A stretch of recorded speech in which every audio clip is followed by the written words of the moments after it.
What's going on, FA Nation? Welcome to the Fantasy Slam DFS NBA live stream. John Pemba here, James Grande with us. Matt Sells producing.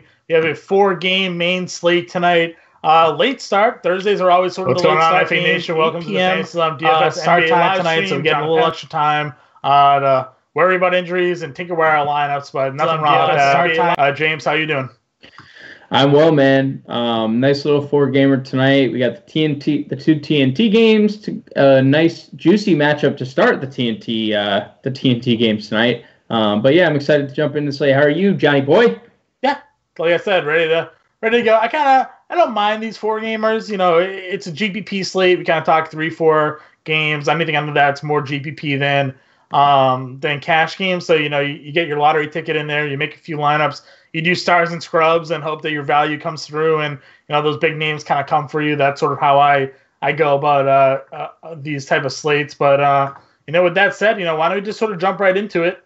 We'll start it off at the point guard position. Actually, before we do that, what do we have for injuries? I'm kind of jumping ahead of myself. Yeah, what are you doing here? You're I'm just so eager. I'm just so ready.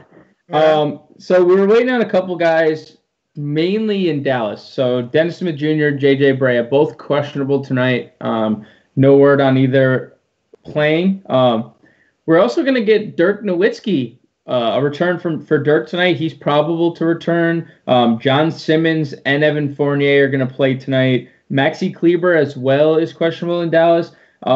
Trevor Ariza, just a lineup note, is starting. I know he's been talks of trades nonstop, so he is starting tonight. And we're getting the return of Brandon Knight more than likely tonight. He's probable. That doesn't mean he's actually going to play, right. But he is probable for Houston. Houston, we talked about on the pod last night, they are lacking depth at the guard position and the backup forward position.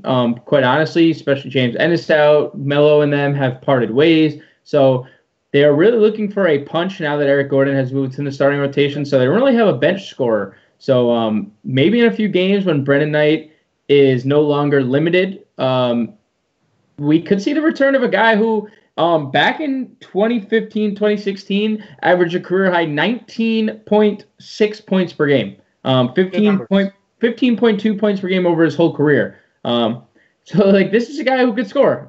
We saw it throughout his time in Milwaukee. We saw it in Phoenix. So I'm not going to, obviously we can pump the brakes on playing Brandon Knight tonight, but interesting that he's going to play. For game totals, Lakers Rockets has risen quite substantially tonight. Started at 221.5. It's up to 226. Yeah, right. So that is a number. It's a big number, and I mean that game was kind of the game that everyone was targeting, regardless of before this rise. Anyway, Clippers San Antonio started at 224, down to 221.5. Still a good number considering we have 210.5 in Chicago and Orlando, which is actually being played in Mexico City, and we have Dallas Phoenix at 209.5. Dallas 6-point favorites on the road on the second night of a back-to-back. So that's interesting. But yeah, Lakers, Houston, Clippers, San Antonio is mostly the games that we're going to want to target here. If you find out that Brandon Knight is going to be active, what's the minutes that you need to see out of him in order to be viable for you? I mean, he's min salary. So if he were to get 20 minutes. Like, if we were to say, all right, if Mike D'Antoni came out and said, we're going to play Brandon Knight 20 minutes tonight, it's not the worst because the Lakers, we know, are bad at shooting guard defensively. They're literally 30th against shooting guards in DVP. So 20 minutes, if D'Antoni came and said, Brandon Knight will play 20 minutes tonight, I would consider it because it's a 4-game slate. Other than that, I don't think we need to go there. There is value in guys like Josh Hart, KCP, Gilgeous Alexander if you're playing DraftKings, Avery Bradley. So there is still value at shooting guard enough to where I don't think we need to play Brandon Knight. If, like, for some crazy outlandish reason, they just came out and said, like, he's fully ready. He's ready to go. He hasn't played in over a year, but screw it. We're just going to play him all the minutes. Then it's like he's an automatic play because even though he's rusty and he hasn't played since February 15th of 2017, and he's 3K, and he's a guy who's scored quite well over his career. So, like, that would be the... I was personally thinking if we got an update saying he was going to play like 15 to 20 minutes tonight on a small slate like this, GPP's min price, fantasy point per minute potential upside there. I was just curious, I guess, what like the minimum amount you would have to see out of him to become viable. Because, I mean, like, we're going to talk about him as we get down the line, but, Rashawn Holmes is a guy that we're going to talk about. Right. And he's someone that plays 20 minutes max the majority of the time with a lot of upside, so we consider him. So, again, but we're talking about point guards, so let's just start it off there as well. At the top of the list here tonight, Chris Paul, Lonzo Ball. How do you feel about them two? They're playing up against one another. I just want to just quickly, I mean, the one difference I will say is Rashawn Holmes has played, like, he played basketball last year, and he's played throughout this year. So, like, Brandon Knight literally could, like, forget how to shoot. We don't know. We haven't seen him play since 2017, and it's only 2019. So I think that's just the one, like, key component, the key difference between, like, comparing Rashawn Holmes and comparing Brandon Knight returning. But I get it. I think Chris Paul is a lock for all formats. I think it's justifiable if you want to say that he has a better chance at reaching 5X than James Harden because of his price. But on the flip side, Harden has the better matchup. Again, I mentioned how Lakers don't defend the shooting guard position, dead last against shooting guards in DBP.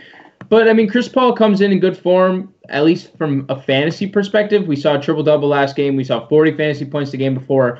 And we've already seen Chris Paul with James Harden in the lineup go for 28, 10, and 7 for 55 fantasy points. So I love Chris Paul. Lonzo is really the price on FanDuel scares me off him a little bit. Okay. I really think he's fine on DraftKings. I like the price tag on DraftKings.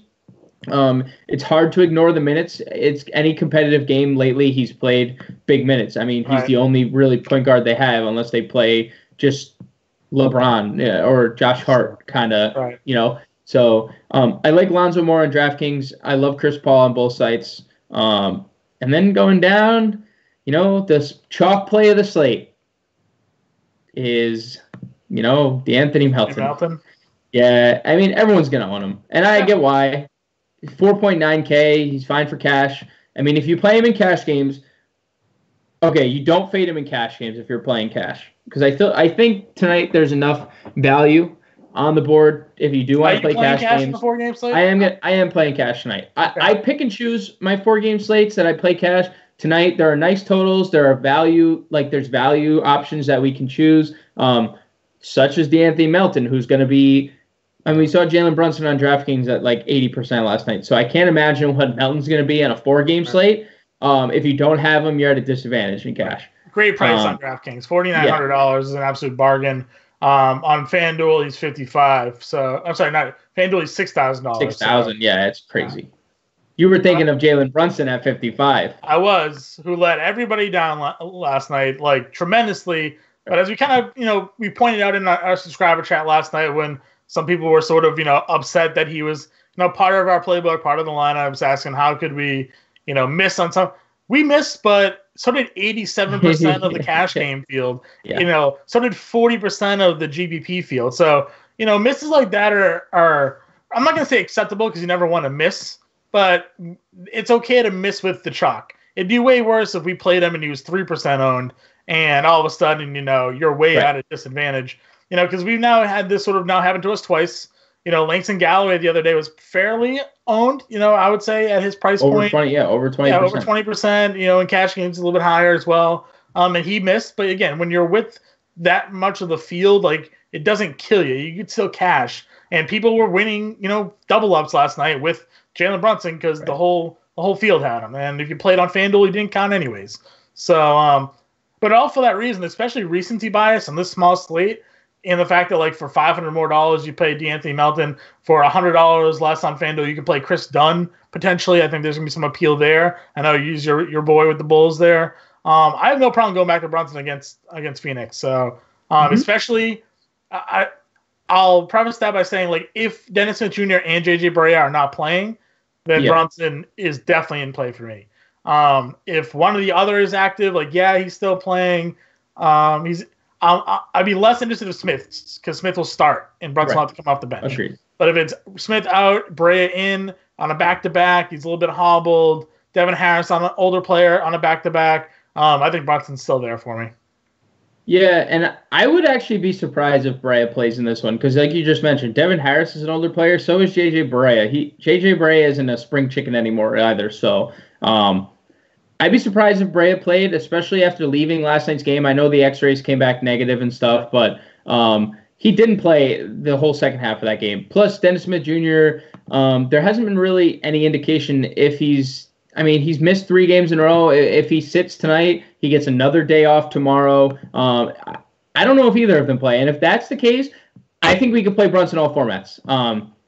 Just like you said, if Smith is out and Brea's in, I'd probably limit to tournaments only. But if it's just Brunson, I think we could play him in cash because it's Brunson, Doncic, Harris, and Wesley Matthews, and that's their guard rotation. So I think Brunson would be forced to play 25 to 30 minutes. I think the one thing keeping him from being a cash game play is the fact that it's a 10:30 start, and we're not going to know. Okay, it's fair. Now, you can pivot on DraftKings if you want, but like also Dallas Phoenix isn't like the greatest pivot game, right? Like who are you pivoting to really? And you don't want to pivot off Melton. You're pivoting off Melton essentially, and you're not going to. You're not going to. Right. I mentioned him below, but Chris Dunn, he's going to come off the bench again today. They said that. But, the plan is for him to eventually start. He played 20 minutes right out of the gate in his return, 9 points, 3 rebounds, 6 assists. Didn't have any steals or blocks, and he's a pretty good guy when it comes to getting sort of steals and whatnot, typically. Do you think he plays more than 20 minutes tonight in the second game since the comeback? And if so, do you consider him worthy of playing? I think he gets a few more minutes. Like, I think he'd be okay at 25 minutes, but and I think he'd be okay in a tournament, so to speak. But it's hard to just going through the slate today. It's hard fading Lonzo for $100 more on DraftKings if you want to pivot to Dunn, and then it's hard to pivot off. Lonzo's only $100 more than Dunn on DraftKings. Yeah, Lonzo's 56 and Dunn's 55. So you can't play Dunn at 55 justifiably if you fade Lonzo. Because Lonzo's playing all the minutes. It's a good matchup. It's going to be an up-tempo game, and it has the biggest total on the slate. Right. Then you could drop down Gilgeous-Alexander, who, should see an uptick in minutes with Lou Williams out. I think we can almost safely project him. I know the minutes have been fluctuating lately. Yeah. I think we could safely project him to closely approach 30. Same with Avery Bradley, who's played 30 minutes anyway. But it's also hard to play Dunn over guys like Bryn Forbes, DJ Augustine, Derek White, who are all starting, who are all not on minutes. I would consider if some update comes where maybe Dunn's minutes are increased. Brandon Knight will make season debut tonight. Just throwing that out there. Over Augustine, because Augustine's production has very been up and down. I feel like even at 20 to 25 minutes, Dunn has a much higher floor and ceiling than we're seeing from Augustine, who is really, he gets to 30 sometimes, but more often than not, we're seeing him in that mid-20th range as well. And just from a pure usage rate standard, Dunn, I think, exceeds him. So I think I'd put Dunn over Augustine. But the rest of the guys you said, I kind of agree with you, especially Bryn Forbes, where, again, we're sort of in this triangle of point guards over in San Antonio where it's Derek White and Forbes are now all of a sudden playing other minutes. Before we saw Patty Mills really cutting into playing time, and White was getting inactives and Forbes was getting inactives. But Forbes these last 2 games has been outstanding. I think you really have to consider him again. Yeah, I think he's the cash game guy, and Derek White's the GPP guy for this for this Spurs trio. I'm not considering Patty Mills. If you want to do it, price on FanDuel. Yeah, if you want to do it, it's fine. Again, he's playing regardless of what White and Forbes does, he plays 20 minutes, 20 to 25 minutes. So yeah, sure. You can also play Pat Beverly, I guess, who's the same price as Mills over on DraftKings, and he should also probably see an uptick in minutes with Lou Williams off the floor. Okay. Move over to shooting guard. Harden, DeRozan, Levine, Doncic over on FanDuel. I talked a lot about DeRozan. I like him more than Harden. Just because what we've seen out of DeRozan, his usage rate is really like he is the scoring team there in San Antonio. I know Harden had a good game against the Lakers in that first matchup, right? Wasn't it pretty solid? It was 55 fantasy points, 36, 7, and 5. But him and Chris Paul, sometimes when they're on the court, they feed into one another. I called DeRozan maybe like the best like price per dollar upside player, especially on DraftKings. How do you feel about that? I mean, I prefer Harden. So Okay. I get it, and I don't necessarily love DeRozan's price on FanDuel. I think that's too steep for me. But you could say the same thing about Harden at 11K, because that's or 11.5. That's not cheap. I do you could save a lot of money off Harden, and if you prefer LeBron, I understand the pivot. But again, 30th against shooting guards this year. That's what the Lakers rank. And they don't have that guy. You can be all right. They have KCP, but if Josh Hart is going to be playing 35 minutes, how many minutes is KCP going to be playing to be all right, you go and guard that guy over there. You go guard Harden. They're not using KCP as that guy anymore. So it's just kind of free reign for Harden here. It's not to say I don't love DeRozan, because the upside's there, the matchup's there. It's a really nice pace-up spot. San Antonio's playing 3 possessions faster, or they get 3 extra possessions here. So I like the spot for DeRozan. I just like Harden slightly more. All right, yeah, I'm not good again. I can't argue against James Harden. I can make a case that DeRozan's cheaper, and we've seen him go for 50 and 60 plus numerous times this year. That's sort of really where I'm basing off of this. But anyway, it's difficult to really say no. You can't play James Harden on a 4-game slate because it's just crazy. Levine against Orlando, we saw him only take 13 shots. I think it was the other day once Portis and Dunn came back. I said before, I have no interest in touching the Chicago sort of rotation until we figure out exactly who's doing what when everybody's on the floor. So I'm still going to need to wait a little bit until Dunn goes in the starting lineup and Portis, what happens with that whole situation. Because all of those guys like to be high usage rate players. So I can't pay 8,100 for a guy. I don't know how many shots he's going to take. Luka, though, you've been on him for a while now. I can honestly say I haven't rostered him once this year. And, that's probably been a mistake on my part. Now everybody's probably on him tonight against Phoenix, but it's hard to ignore his price point. I think we can kind of take I feel like he's only a DraftKings play tonight because we have late swap over there, and he's someone that I would be willing to late swap if we get Dennis Smith Jr. and JJ Barea out. He got a really big price bump, 77 on DraftKings. And he's also 74 on FanDuel, which is a nice price tag for him. So I guess not only DraftKings, but just the second night of a back-to-back. It's not that Phoenix is a tough matchup, but if Smith and Brea did play, it would clutter up everything for me. And I think Rick Carlisle is someone who he likes to keep his guys as fresh as possible. And with all of the pieces they have coming back, like Dirk playing tonight, and then if potentially Smith, they would have a lot of players, and I think he would distribute the minutes way too much and kind of look out for. I know this is a different case, but second night of a back-to-back against New Orleans, Wes Matthews. You mentioned it a little bit, but no Wes Matthews potentially too. He's not ruled out, but he's questionable. If I guess now. Yeah, he's questionable for tonight still, right? Did he ever get bumped up? He didn't show up on the injury report tonight. At least, we don't he could. He returned to last night's game, so he could potentially sit. But if he returned to last night's game, that's a much better sign than JJ Barea who didn't return. So it's just I don't know how Rick Carlisle would handle them out of back-to-back. But if people were out, like he would be forced to play the minutes. So Sure.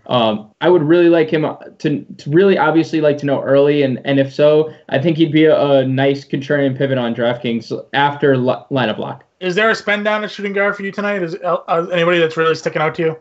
Yeah, Eric Gordon is going to play 30-plus minutes, and he's in the starting lineup. And we know he has 20 real point upside. He's a guy who's averaging 16 in the year. And then Josh Hart, again, 35-plus minutes in his last 3 games. Two bad, 1 good, but he's still only 4,200 on DraftKings, so he's not, like, breaking the bank. We're not looking 45 on FanDuel, too, so it's still kind of cheap. Yeah, we're looking for, 21 to 24 fantasy points, which is well within his realm of possibility. So, sure. And then Avery Bradley would probably be the last guy. Coming up 1 fantasy point. Yeah, I know. But again, there's no Lou Williams, so there's more opportunity. And then deep dive tournament play, Juwan Williams played 26 minutes for the Suns last time. They have no backup point guards. No backup point guard. So Juwan Williams in a tournament, if you're playing a large field tournament, if you want to differentiate, that's a guy. Yeah, fair enough. Over at small forward, LeBron James versus the field, essentially. I think he may be the highest owned player on the slate, in my opinion.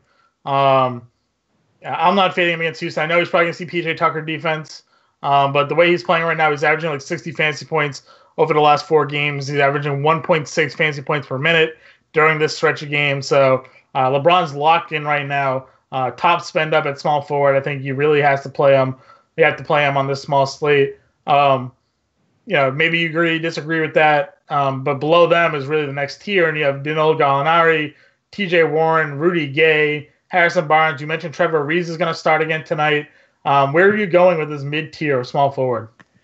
I think Rudy Gay has a lot of upside for tournaments. I know the minutes have been not ideal. It's like every other game we're looking at, really. Yeah, which sucks. But in the month of December, he's still averaging 28.8 minutes, 15.8 points, 6 rebounds, 2 assists per game. So that's really solid. Clippers ranked 22nd in DVP against small forwards. So I really like Rudy Gay in tournaments.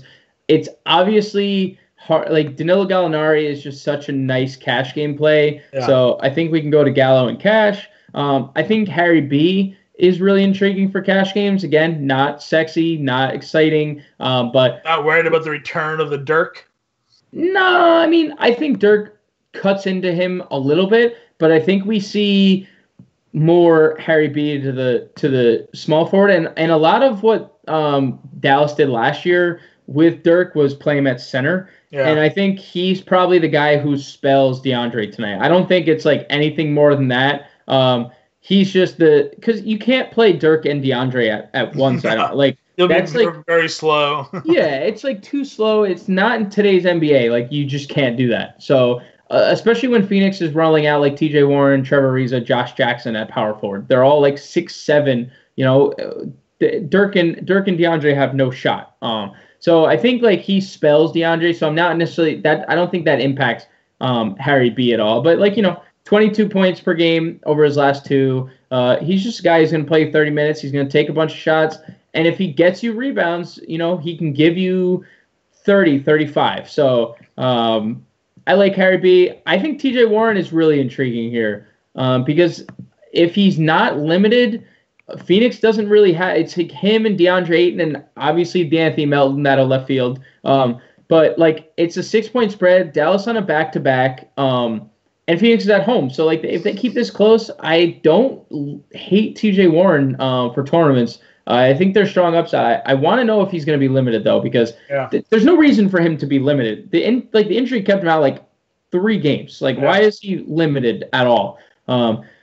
But even in 25 minutes, he took 16 shots the other day. So, I like TJ Warren for tournaments as well. I know he's just fine. Ariza's fine, but he could be traded mid-game. So, I think you can – he can't be traded to the 15th, right? Well, yeah. I mean, I don't know. Do we trust him in cash? Maybe. If he's going to play 38 minutes, 39 minutes, 40 minutes, yeah, I think we could. But and his price tag is nice. So I mean, I like Ariza tonight too. Gerald Green's your other spend down. You talked about him on the podcast.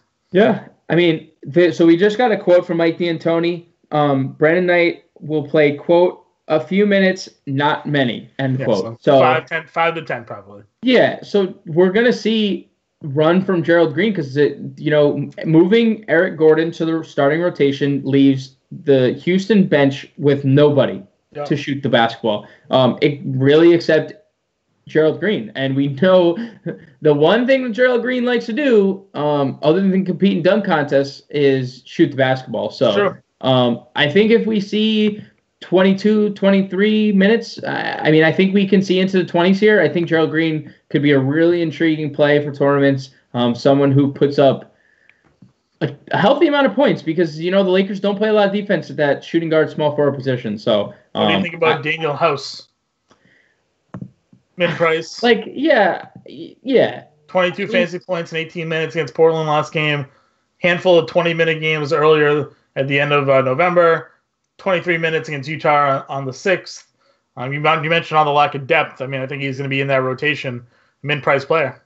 Yeah, he's going to be firmly in this rotation. They just signed him to that contract, him and Gary Clark. So they haven't played since signing. Right, which is crazy. So yeah, in another deep dive tournament, like you don't play him in cash, but in tournaments, yeah, he's fine. All right, power forward, LaMarcus Aldridge, Aaron Gordon.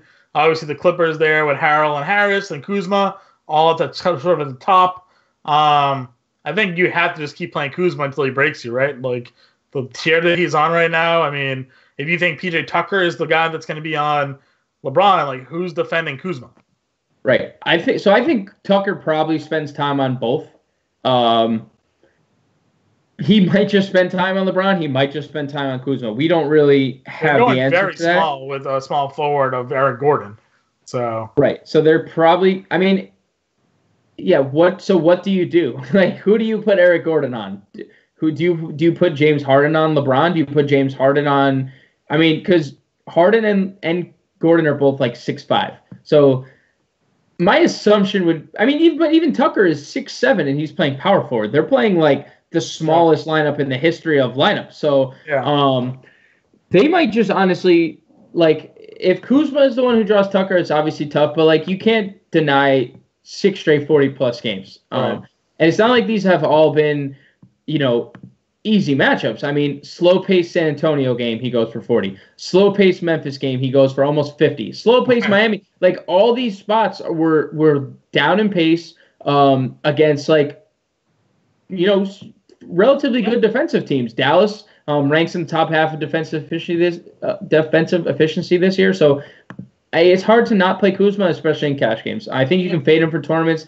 Like Aldridge, I think is a great tournament pivot. He's been down. He's been struggling lately. 16 rebounds against them the first game. But exactly. He sucked in that game. 3 for 15 from the floor. Yeah, and he still gave us 40. So I think Aldridge is a really good contrarian pivot, and I think Aaron Gordon, the Bulls are very bad rebounding, 29th in rebounding differential, and I think we're going to touch on someone that we like even more, but he's a very good rebounder. And Vukovic, as much as rebounds I think he's going to grab, I think Gordon can grab a bunch too. I think there's a lot of upside for him as well. Yeah, what's your next pick in this tier? So I think Harrell's in play for tournaments. The minutes have been down since the Clippers, like you said last night, have kind of gone back to like the traditional center route. Yeah. So his minutes have been down. I really don't love this position, and I would almost be willing to go all the way down to your guy, Richaun Holmes, because I think Lauri Markkanen is the only player in the Bulls I'd consider touching just because the shot attempts have continued to be there. It's like regardless of he plays 18 minutes against the Boston Celtics, he takes 10 shots. He plays 29 against the Kings, he takes 16 shots. So the shot attempts have been there since the day one. So I think he's the one guy I'm not necessarily worried about. So I'd play him in tournaments, but take it away with Richaun Holmes. He's your guy. Yeah, he's just a fantasy point per minute bouncer. Like I said in the starting five he did today, he's averaging over a fantasy point per minute with a 22% usage rate during the month of December. Since the Tyson Chandler trade, he's seen his role increase. Yes, he rarely plays more than 20 minutes. We've seen him cross it now 4 times, I guess, over the last 6 games, but those were blowouts. He gets a lot of blowout run. Phoenix is very prone to being blown out, which bodes well for him. His price was a little absurd for a little while on FanDuel, but it's on its way back down. He's $4,800. He's what, 38? I think you said over on DraftKings. Yeah. Perfect price for him over on DraftKings. Agreed. This is a guy that gets blocks, gets steals. Last 3 games, 8 total blocks. Which again, on FanDuel you get the little extra point bump, but still 2 points on DraftKings is perfect for there. He's aggressive. He can score, rebound. So for me, he's just a perfect GPP play, perfect for the slate. But everybody knows about him now. We flew under the radar with him for a little while, and we were able to benefit from his value. But I think on this slate, people are aware of what Richaun Holmes is doing. So he's probably going to be a little bit higher owned, but still hard to ignore that value on this slate. Yep, I completely agree with everything you said. Fantasy point per minute monster, get him into tournament lineups. Yep. Center, for me, it's really just like Vucevic, and I know there are other guys, but for me, it's Vucevic and the rest of the field. Chicago along the 3rd most fantasy points. The centers only behind Phoenix and Brooklyn, who are 2 horrible teams against opposing centers. But Chicago's not great either. Wendell Carter Jr. is going to follow him like crazy. So Vucevic for me is just the top play at center. He's $8,800 over on FanDuel. On DraftKings, Vucevic is priced up to $8,900. I just love him. For me, he's in all my lineups tonight. Again, I know there are other matchups, as we mentioned. Phoenix, 2nd most fantasy points allowed. DeAndre Jordan's going to be in a good spot in terms of like rebounding, but he's not a great scorer to take advantage of sort of the defensive deficiencies that Phoenix has there. So like I said, it's Vucevic and really nobody else, but I know you have some interest in some other guys. Yeah, I mean, I think DeAndre Jordan, it's Vukovic and the rest of the field, but I think Capella is an intriguing play. Lakers ranked 26th against centers, and he's already had a 19-12 game against them. He's way too pricey on FanDuel. He's even more than Vukovic, but I like him on DraftKings. DeAndre Jordan, nice little cash game play if you're not paying up for Vukovic. I think he's fine. Suns, we know bleed points to center position. And then Boban, I would probably play him on FanDuel only because, we get that we could just drop his price. But he's been playing 13 to 16 minutes, and we know he can double the minutes revenge in terms of fantasy. Yeah, and we get the revenge factor. So I would really like to know if he's starting, because I think if he's starting, then I have a lot of intrigue in him for like maybe all formats. Yeah, for all formats. Ayton did go for 45 against Dallas earlier this year, 18-10 with 6 assists. So again, probably worth just throwing out there as well. Yeah, I don't hate him. I like him for tournaments. It's a close spread, Dallas on a back-to-back, so I don't hate that. All right, any other thoughts on this slate? Nope. I think we'll be in subscriber chat. Lineups should be out around 7 p.m. and slate locks at 8. Slate does lock at 8. All right, guys, we'll talk to you later. Tomorrow, big slate, playbook, a starting 5 video by Justin Fensterman will be out. Optimal lineups, live stream at 6. We'll catch you then. Later, guys.